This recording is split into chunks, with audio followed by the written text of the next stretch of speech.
નમસ્કાર મિત્રો, education with Jignesh ચેનલમાં તમારું સ્વાગત છે. હું છું જિગ્નેશ. મિત્રો, આપણે ગયા વિડીયોમાં જે કેટેગરીની જગ્યાઓ બાબતમાં વાત કરી હતી કે અમુક કેટેગરી જે છે જે ટેટ 1 ની આપણે વાત કરીએ છીએ, તો ટેટ 1 માં જે જગ્યાઓ જે એસસી કેટેગરી અને એસસી બીસી ઓબીસી કેટેગરીની જગ્યાઓ ખૂબ ઓછી આવી છે કે જે આવી જોઈએ એના પ્રમાણમાં. તો જે વિડીયો તો એની અંદર ઘણા બધા લોકોએ કોમેન્ટ્સ કરી હતી કે હવે આવી રીતની જગ્યા આવે છે તો એનું મેરિટનું ચિત્ર કઈ રીતનું રહેશે, તો એ મેરિટ બાબતમાં થોડું પ્રકાશ પાડજો. તો એના માટે થઈ અને જગ્યાઓ હવે આવી ગઈ છે કેટેગરી વાર, તો હવે એ જે મેરિટ જે રહ્યું એ કેટલા સુધી અંદાજિત રહી શકે છે એના ઉપર આપણે ચોક્કસથી વાત કરી શકીએ છીએ. એનું જે મેરિટ રહ્યું એને તમારી સમક્ષ લાવતા પહેલા થોડી વાત હું તમને કરવા માંગુ છું કે આ જે પણ હવે 1 થી 5 નું જે સીધી ભરતી એટલે કે ડાયરેક્ટ થવાની છે, કોઈ ક્રમિકનો એનો પૂરો લાભ મળવાનો નથી. તો સીધી જે 22 તારીખે જિલ્લા પસંદગી થવાની છે એની બાબતમાં વાત કરીએ છીએ આપણે. એટલા માટે કે જે પણ લોકોએ રિપીટેશન વાળા જે ફોર્મ ભરેલા છે કે ચાલુ નોકરી વાળા જે પણ મિત્રોએ ફોર્મ ભરેલા છે એ બધા જ મિત્રો રિપીટ થાય એવી પૂરેપૂરી શક્યતાઓ છે. એનું કારણ એ છે કે તમે જોઈ શકો કે ગાંધીનગરની અંદર 5-6 જેવી જગ્યાઓ છે, આણંદની અંદર જગ્યા આવી છે, ખેડામાં જગ્યા આવી છે, અમદાવાદમાં જગ્યા આવી છે, પાટણમાં જગ્યા આવી છે, બનાસકાંઠામાં બહુ ઘણી બધી જગ્યાઓ આવી છે. તો આ સારા જિલ્લાઓ અમુક જે કહી શકાય એ બધા પહેલાની ભરતીઓમાં નહોતા આવ્યા, 3300 ભરતીમાં, 2600 ભરતીમાં. તો એના કારણે આ જે લઈને જે લોકોએ ફોર્મ ભર્યું હશે જે નજીક આવવા માટે, એ લોકો રિપીટ થશે પૂરેપૂરી એવી સંભાવના આ વખતે સેવાઈ રહી છે. તો એક બાબત છે. બીજી વસ્તુ એ છે કે થોડા સાયન્સના પણ ઉમેદવારો અંદર છે, તો એનું પણ આપણે થોડું ધ્યાન રાખ્યું છે. અને બીજી બધી જે પણ મેરિટને અસર કરતી બાબતો હોય એ બધી આપણે ચેક કરી જ છે.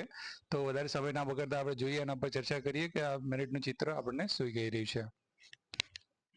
તો તમારી સમક્ષ આ કોષ્ટક છે, ઉપર લખેલું છે આપણે 1 થી 5 સામાન્ય ભરતી 4502 જગ્યાઓનું મેરિટ, જે 4502 જગ્યાઓ સામાન્ય પ્રવાહમાં આપવામાં આવી છે એની વાત છે.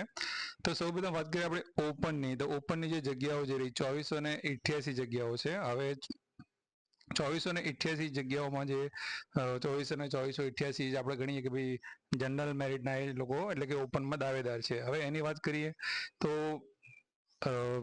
1000 લોકો જે છે એની અંદર જે છે કેટેગરીમાં લેશે એવી આપણને લાગી રહ્યું છે. અંદાજ એવો છે કે જે 2488 છે એમાંથી 1000 લોકો તો એવા હશે જ કે જેને પોતાની કેટેગરીમાં જ લેવું પડે, ઉંમરના કારણે અને માર્ક્સના કારણે. જે 90 થી ઓછા માર્ક્સ હોય અથવા તો પુરુષ ઉમેદવાર 33 થી ઉપરનો હોય કે મહિલા ઉમેદવાર કદાચ 38 થી ઉપરની હોય. તો 1000 ઉમેદવારો 2488 માંથી એવા હશે કે જે કેટેગરીની અંદર લેશે. તો એટલા માટે એનો અંદાજિત જે મેરિટ રહ્યું 68.3365, આટલું જનરલનું ઓપનનું મેરિટ જે છે એ રહેવાની શક્યતા છે. આગળ આપણે વાત કરીએ એસસી કેટેગરીની, તો 693 જગ્યા આવેલી છે. હવે જનરલ મેરિટ વાળા જે રહ્યા એ જે 2488 જે રહ્યા એ 2488 માંથી એસસી કેટેગરીના ઉમેદવાર કેટલા છે તો 1388 જેવા છે. 1388 ઉમેદવાર એવા છે કે જેઓનું મેરિટ એવું છે કે જેઓ પોતે ઓપન કેટેગરીમાં જઈ શકે છે.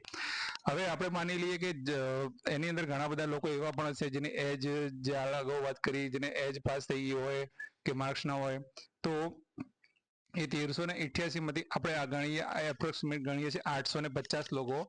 તો 850 લોકો એવા હશે કે જે જનરલની અંદર લઈ લેશે. બાકીના જે બચ્યા એ પોતાની કેટેગરીમાં લેવા માટે મજબૂર હશે, તો લઈ શકશે નહીં.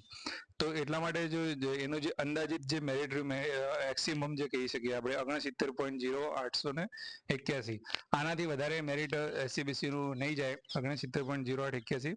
હવે એની બાજુમાં મેં એક વસ્તુ લખેલી છે કે બધા જનરલમાં જાય તો, એટલે કે હાલ જે આપણે વાત કરી ને કે ભાઈ 1388 લોકો જે છે કે જે જનરલ મેરિટના દાવેદાર છે, તો જો બધા જ ઓપનની અંદર જતા રહે, જો એવું શક્ય થવાનું છે નહીં, બરાબર છે. પણ આ એક અંદાજ પ્રમાણે તમને કહું છું કે મિનિમમ અને મેક્સિમમનો આપણને અંદાજ આવી શકે. તો જે મેક્સિમમ મેરિટ જે મેં તમને કહ્યું એસસીબીસી નું 69.0881, અને મિનિમમ ની આપણે વાત કરીએ તો 68.3006, એટલે કે 68 આસપાસ, 68 છે, 68.20 છે કે 68.30 છે, એવું રહી શકે છે જો બધા જ લોકો ઓપન વાળા એસસીબીસી ના જે કેન્ડિડેટ છે જેનો ઓપનનો મેરિટ બનતું હોય, લોકો ઓપનના બધા જ ઉમેદવાર જાય તો સામાન્ય ભરતીનું મેરિટ 68 રહી શકે છે. એનાથી ઓછું જવાની કોઈ સંભાવના નથી. તો કોઈ તમને ગમે તે કહેતું હોય, બરાબર, ઘણાને એવું લાગશે કે તમે મેરિટને એનાલિસિસ કરી, કોઈને તમારું મેરિટ કદાચ ઓછું હોય તો તમને એવું લાગશે, પણ સોરી, જે પણ છે એ આપણે રાઈટ સિચ્યુએશન તમને બતાવવાનો આપણે પ્રયત્ન કરી રહ્યા છીએ. ત્યારબાદ આપણે વાત કરીએ એસસી કેટેગરીની કે 257 જગ્યાઓ એની અંદર આવેલી છે, અને 257 જગ્યાની અંદર જનરલનું મેરિટના ઉમેદવારો જે છે, જે 2488 અગાઉ જે આપણે ગણ્યા, એ 2488 માંથી 318 લોકો એવા છે કે જે લોકો જનરલનું મેરિટ ધરાવે છે, એટલે કે ઓપન કેટેગરીમાં આવી શકે એવા છે. પણ એમાંથી જનરલની અંદર આપણે ગણીએ છીએ કે આશરે 200 લોકો જાય છે. 200 લોકો જાય છે, બીજા જે ઉપરના 118 જેવા લોકો રહે એ કેટેગરીમાં લેવા માટે મજબૂર છે. તો એનું જે અંદાજિત મેરિટ મેક્સિમમ 68.42 એટલે કે 68 પ્લસ 68 કે 68.5% જેવું રહેવાની પૂરેપૂરી સંભાવના છે. હવે આપણે જે અગર 318 લોકો ગણાય, 318 જો ઓપનમાં જતા રહે છે અને ત્યાંથી જ કેટેગરીની સીટો સ્ટાર્ટ થાય છે, તો પછી એનું મેરિટ જે રહ્યું 67.94, એનાથી નીચું કોઈ કાળે જશે નહીં આ ભરતીમાં, બરાબર છે. હવે સાયન્સના ઉમેદવારો જે છે એનો પણ આપણે આની અંદર થોડી ઘણી ગણતરી કરી લીધી છે, અને એમને થોડા બાકાત આપણે કરી લીધા છે, એ પછી ગણતરી કરી છે, બરાબર. એટલે કોઈ એવો પ્રશ્ન ના કરે કે તમે સાયન્સ વાળાને કેમ ગણ્યા નથી આની અંદર, બરાબર. તો સામાન્ય પ્રમાણ જો તે એસસી કેટેગરીની વાત કરીએ 67.94, એટલે 67, 67 થી નીચું એસસી નું મેરિટ જાય નહીં કોઈ સંજોગોમાં, એ રીતનું છે જગ્યાઓને આપણે જોઈએ તો. ત્યારબાદ આપણે વાત કરીએ એસટી કેટેગરીની, તો 611 જગ્યાઓ આવેલી છે, અને એ 2488 માંથી માત્ર 19 જેવા કેન્ડિડેટ છે કે જે ઓપન કેટેગરીમાં જઈ શકે એવા છે, કે એમનું મેરિટ છે. હવે આપણે ગણીએ કે ભાઈ આ ઓપનમાંથી કદાચ કોઈ 0 એટલે કે જનરલમાં કોઈ જ જતું નથી, બધા જ પોતાની કેટેગરી પસંદ કરે છે, તો એનું મેરિટ જે છે 62.58 એટલે કે 62% જેવું રહેવાની શક્યતા છે, અને એ જ અંદાજ એક્ઝેક્ટ છે. અને બધા જ જનરલ એટલે કે જે પેલા 19 જણા રહ્યા એ ઓપન એટલે પછી કેટેગરી ચાલુ થાય, તો 62.23 એટલે કે એ 62 થી 23 ની વચ્ચે, 62 થી 63 ની વચ્ચે એસટી કેટેગરીનું મેરિટ આ વખતે રહેવાનું છે, બરાબર છે. એકદમ સચોટ અંદાજ મારેલો છે. જોરદાર કોઈને એવું લાગે તો એ સ્ક્રીનશોટ લઈ શકે છે, અને આપણને એનાલિસિસ સાથે આપણે થોડી ચર્ચા એના ઉપર કરી રહ્યા છીએ. આગળ આપણે વાત કરીએ AWS કેટેગરીની, તો એની જગ્યાઓ આવી છે 453 જનરલમાં, અને એના 2488 છે, એમાંથી 515 લોકો એવા છે કે જે ઓપનનું મેરિટ એટલે કે ઓપનમાં જઈ શકે એવા છે, પણ જે આપણે જે વાત કરીએ છીએ બે ક્રાઇટેરિયા કે માર્ક્સ અને ઉંમરવાળા, તો એના કારણે 515 માંથી 350 ઉમેદવારો ઓપનમાં જતા રહેશે. એનું કારણ આની અંદર વધારે બતાવવાનું એવું કારણ એવું છે કે AWS ના મોટાભાગના કેન્ડિડેટ લગભગ એવા હોય છે કે જે ઓપન જે છે એના માટે એલિજિબલ હોય છે. તો એને ગણીને આપણે અંદાજિત મેરિટ AWS નું ગણીએ તો 67.4016 મેક્સિમમ મેરિટ છે. આ 67.40 થી મેરિટ વધવાનું નથી, અને બધા જ લોકો જો જનરલમાં જતા રહે છે, બરાબર છે, જે લોકો 515 જો ઓપનમાં જતા રહે છે, તો એનું જે મેરિટ જે છે 64.88 બહાર રહેવાનું છે, બરાબર છે. એટલે 64 થી 65 ની વચ્ચે એવું મેરિટ રહેવાનું છે, બરાબર. તો અહીંયા જે લાસ્ટ કોલમ મેં આપી છે, જે લાસ્ટ કોલમ, એ લાસ્ટ કોલમની અંદર જે મેરિટ લખ્યું છે મેં, એ જે રહ્યું એ મેરિટ જે છે એ મિનિમમ મેરિટ છે, બરાબર. એનાથી ડાઉન થવાની હાલ કોઈ શક્યતા દેખાઈ રહી નથી.